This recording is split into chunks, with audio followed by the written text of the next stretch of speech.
Oh, what's going on, guys? If you couldn't tell, it's snowing, and this is insane for where I live. I'm pretty close to the Gulf of Mexico, but since it's here, I might as well make a video, and I figured I'd make a more advanced tutorial of the hybrid thumber. I've had a lot of people reach out to me, and they're asking for more details about some stuff, and I think I can help those people. So this is more of a step up from the first tutorial. We're going to really talk more in depth about specific things. We're going to see what we can do, but let's get out here and throw some shots. So what do y'all think the thumber skip's going to look like right now? Or do I got to just air it in? Okay, sorry. Throw one shot just to let y'all see what I'm talking about, and hopefully I'll explain more in depth about it after the fact.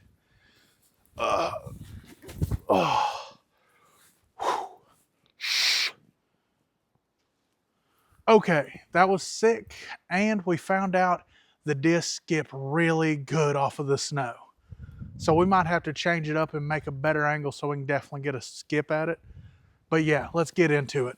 So there's two common problems that people get with the hybrid thumbers. Either they're using too much power or they're not using enough power. If you're in the not using enough power, whenever you come through, hang on, we're gonna put the glove back on too.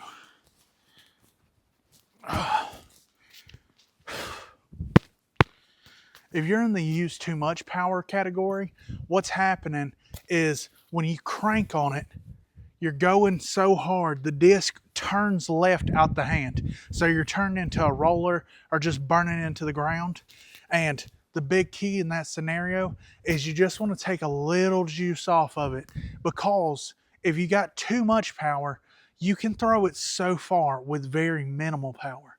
But in the other hand, when you have way too little power, your problem is that it just cranks over to the right for you. And I'm gonna show y'all both of examples of what I'm talking about. When you crank it over too much, obviously I think I'm still gonna try and throw a good shot with cranking it over. So we're gonna throw the roller version where it's too much power and it wants to cut over into a roller. And we're gonna see if we can still make a good shot out of it. All right.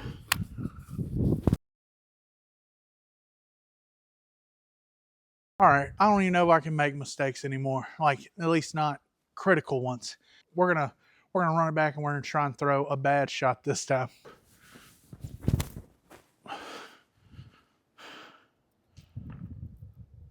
All right, even when I really try to throw a bad shot, I throw a great shot. Well, we'll just leave out bad examples then. I think two of the other shots where I was not trying to throw bad, I threw worse than the one I tried to throw bad. So we'll just leave that off the table and focus on teaching y'all how to throw better shots. Okay, so big keys is arm angle. Too little power, bring your arm up, get a little more angle on it. If you got too much power, bring your arm down. Put a little, I wouldn't say hyzer because hyzer is usually aggressive, but get it pretty flat and then pop it as hard as you can. And then if you're still flipping it and turning it to a roller, put a little hyzer on it and then rip it. If you got that kind of juice, great on you. I ain't got that. Like, I can throw it that way, but usually it's not with any kind of turn. It's a more immediate turn right shot. So let's walk through those. You've seen the higher I got it up, the more angle I got to turn left. Now we're going to turn it down for the more power shot guys. So this is the way you'd want to throw it if you're going to crank on it. See, no turn at all. I barely threw it 20 feet. Is this not insane though? All this snow? It's crazy. You see how high it is? You see these footsteps? This is insane. All right, we're back in our throwing section. All right, okay. This time, a lot more hyzer.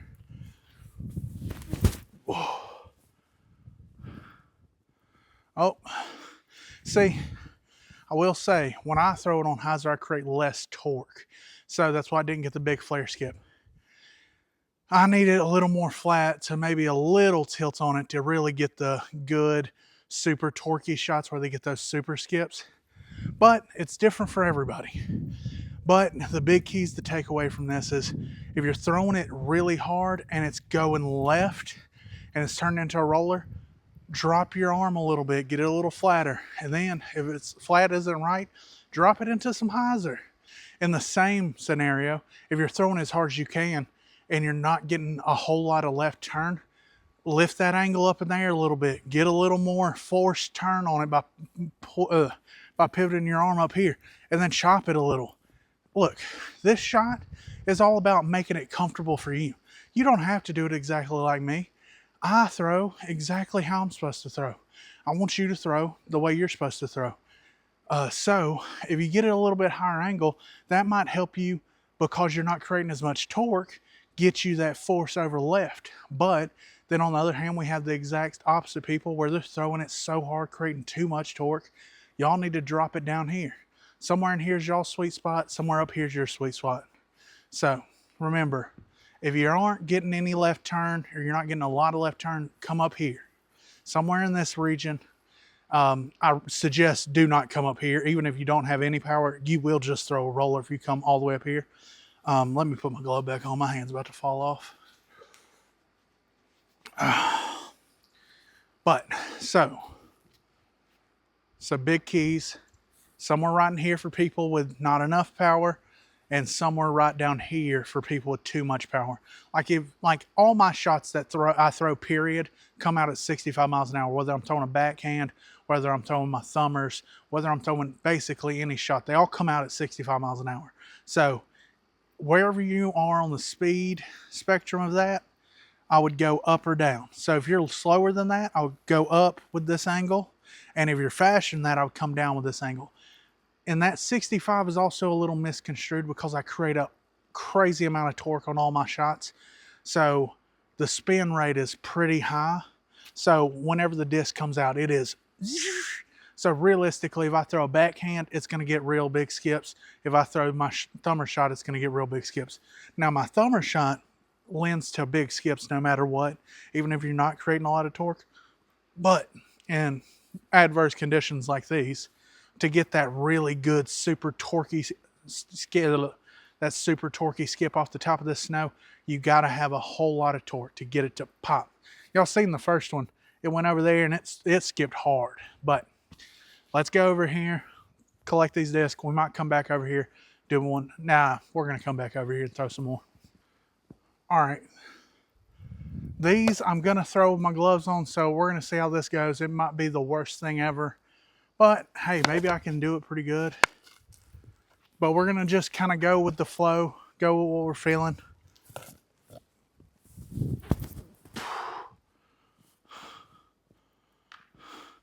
Okay, so the gloves are a major upgrade to my cold fingy.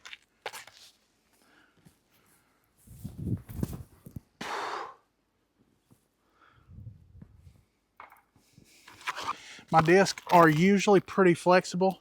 Right now they ain't got no bend to them at all. Hopefully we don't blow one up, but this is great testing too. My discs are very good at taking beatings because most of my discs are about 2 years old and I haven't broken any yet. These are brand new, so we'll see how they're holding up to this frigid conditions. Oh, there you go. That's what happens when you put a little too much angle or a little too much power, it throws over into a roller.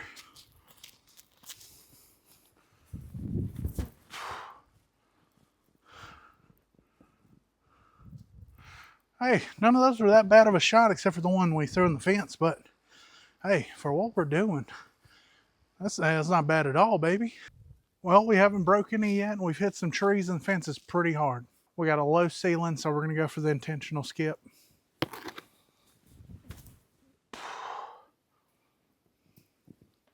All right, it's not doing too bad. It's skipping pretty good. Let's get a little bit lower. Oh. That sounded like glass breaking, but I don't think she's broke yet.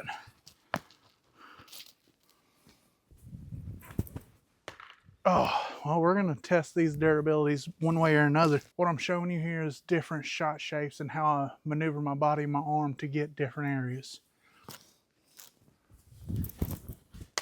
Scratch all that. We were just testing the durability. That one that made it past the tree, that was a miss.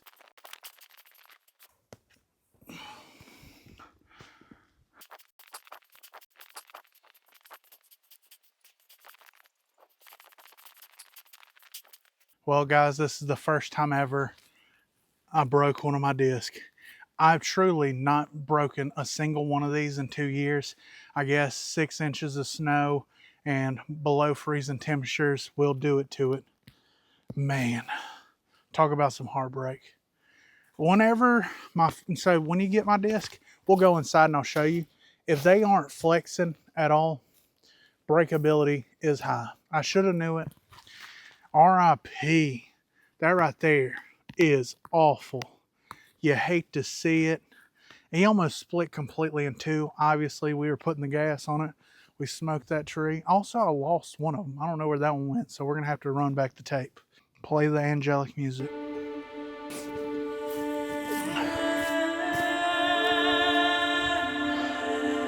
Oh my gosh.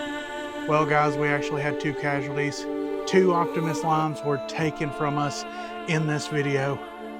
I guess it's time to end the video, but we're still going to throw these guys one last time to see if they can ace. We also might throw more after that, but for this video, we're going to throw them 2 more times. Let's see if they can end on a high note. They were taken from us too early. Let's see what they can do. Dang, they're tree magnets now.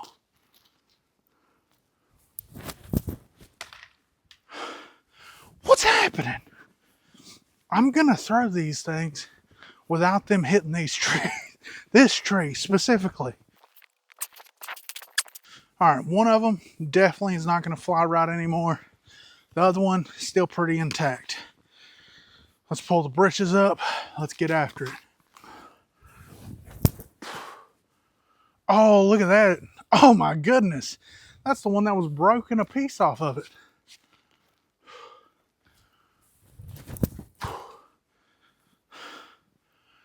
All right, I think breaking them actually made them more stable. They didn't even want to try to go left. Well, guys, we're back inside, and it's time to show off the casualties. Hopefully, y'all learned something from the video. If not anything else, you learned that if it's below freezing and snowing aggressively, don't go outside and throw frisbees. Any frisbee will break in those conditions. Once they stop, look, this is what my disc, unbroken, is supposed to do. It's supposed to have some flex. It's supposed to have some good bend to it. If it's not doing that, I wouldn't try throwing it to a tree. But also, any disc you throw, when you like hold it and it's cold out and you start bending it a little bit, or you start just holding on to it and you're like, man, this thing's really tough, it might break if you hit a tree with it. So I would just put that in your mind. So if you didn't learn anything else from the video, hopefully you learned that. Remember to like, comment, and subscribe. Check out the description if you really like this disc and you want to be able to throw those shots. Go pick it up in the description. It'll be linked down there. And also, remember, I appreciate you.